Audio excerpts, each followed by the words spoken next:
Had a young team, only have one player playing one position at the start of the year. That the catcher also, Matty Knowles, and made some adjustments as the seasons went on.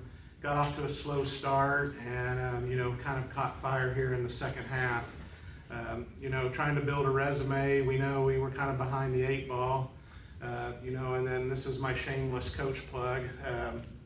I've been on the committee, national committee. I know what they look at, and I know where we're at. But they need to look at Iowa State, and hopefully we'll come back out and have another performance that is worthy of consideration. So, but with that being said, that's my shameless plug, and I said I wasn't going to do it, but these girls deserve for me to fight for them. But as for the game, all year we've only had two complete games all year. We've kind of pieced it together throughout the year. Jaden's been nicked up and Lauren's been nicked up, and then we've kind of done it by committee. And apparently Jaden felt pretty good tonight. She went all 7, and limited free passes. We played good defense and had timely hits, and just really proud of the way these women competed.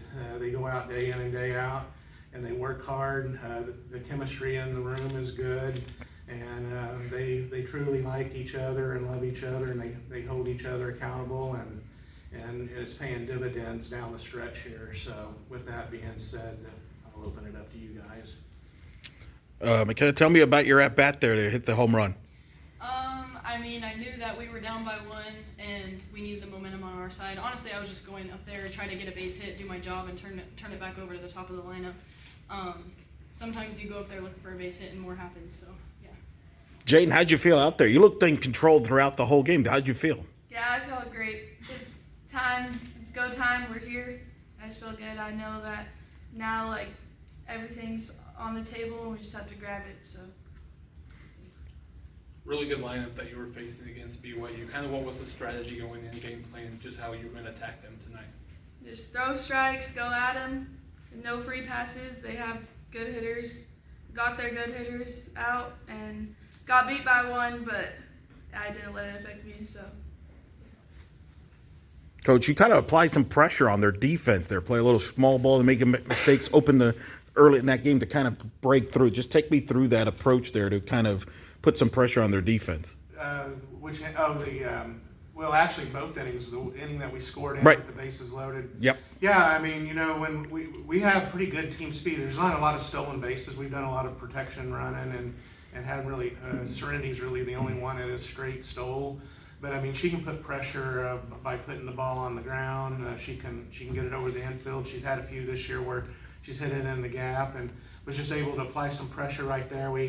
The double play at the end of the inning, Sid just hit it too hard, and we had 2 video reviews. I thought she was out, but I took a shot at it, and then in that last inning, we had an opportunity, and Serenity laid that down on her own and put some pressure on. If she beat that out, maybe we would have scratched out a couple, but we've picked our spots with our speed this year, and tried to apply pressure, and luckily, they made a couple of errors, and we took advantage of it, and wish we would have cashed in more, but then McKenna comes through, and then Tatum has the solo shot, and like Jaden said, she was in control the whole night, and really didn't work behind very many hitters, so that was another key, I think, to her success. The pitch count was down. And she touched 100, but for 7 innings, I think that's a doable pitch count, and I'm sure if you ask her, she's available tomorrow too.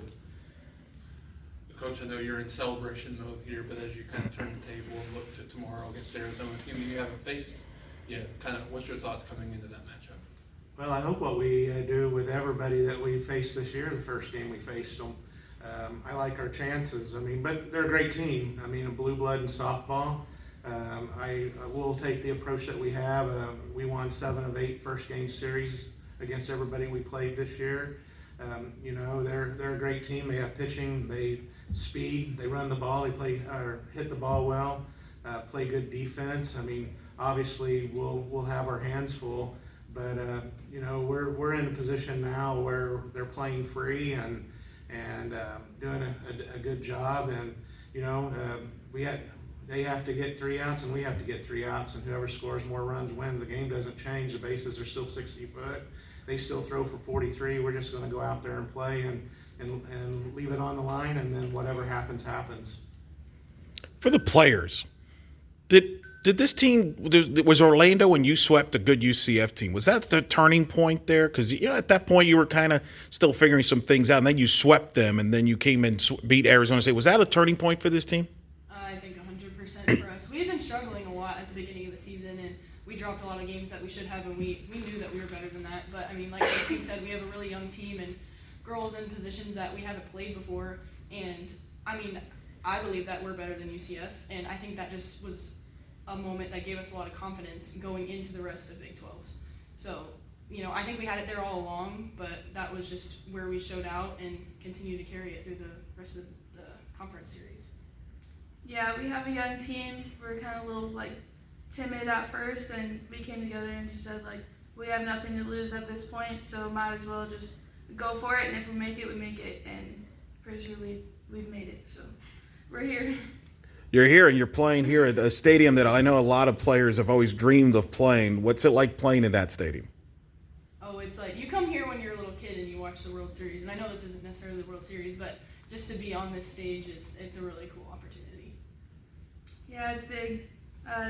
Everything is like different once you come into postseason conference series. Like Big 12 is just a whole different like atmosphere. Like I said, like for me, it's just like now we have nothing to lose, so playing here is great. Coach, you got a young team. This is a big stage, right? It could be easily the lights are bright, but what do you sense like the team was calm? Would you sense that?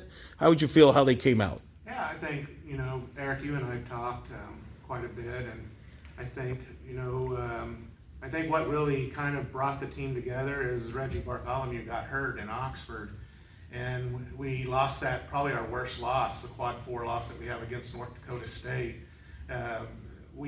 We kind of were a little bit lost there, came back and didn't play well against Ole Miss, and then you know, could have won the last game on Sunday. Got to Orlando, you know, Bear gave us opportunity to practice, which we hadn't had very many practices outside, maybe 2, 3 at that point. And, you know, then played well there and kind of came together, and then everything's kind of taken off from there. I mean, we've started 3 to 5 freshmen this year, depending on who's in the circle. And, you know, McKenna's playing a position that she's one of the ones that's playing a position that she didn't play. She's by nature a middle infielder, played second base and found her spot at third. And then, you know, really Angelina Allen and, like I said, Maddie Knows, which Carly Ford came in after Maddie got injured. I mean, so really for a big stretch of this time, we're playing outside of Jaden and Lauren. You take the circle out, we're playing one person that played their position last year, and it just took a little while to get going. And you know, I hope people realize that. And you've said this to me a lot. Traditionally, we're better in the second half, and man, we've been really good in the second half. Semifinal. You've been to many of these semifinals. What's it like to be a part of the semifinals? What are you going to tell your players? No, it's not Oklahoma. It's Arizona. It's a different opponent, but it seems like every time we've been in the semis here, we've run into Oklahoma. But thing is, same thing. Blue blood, many national championships. Coach Candrea is a friend of mine. Spoke to him before the game. You know, just growing in the sport myself. He's always been a mentor and talked to me. And you know, Coach Lowe is one of the greats and has done a good job. You know, it's the same thing, great opponent, Blue Bloods, and, you know, we'll go out and try to play the best we can.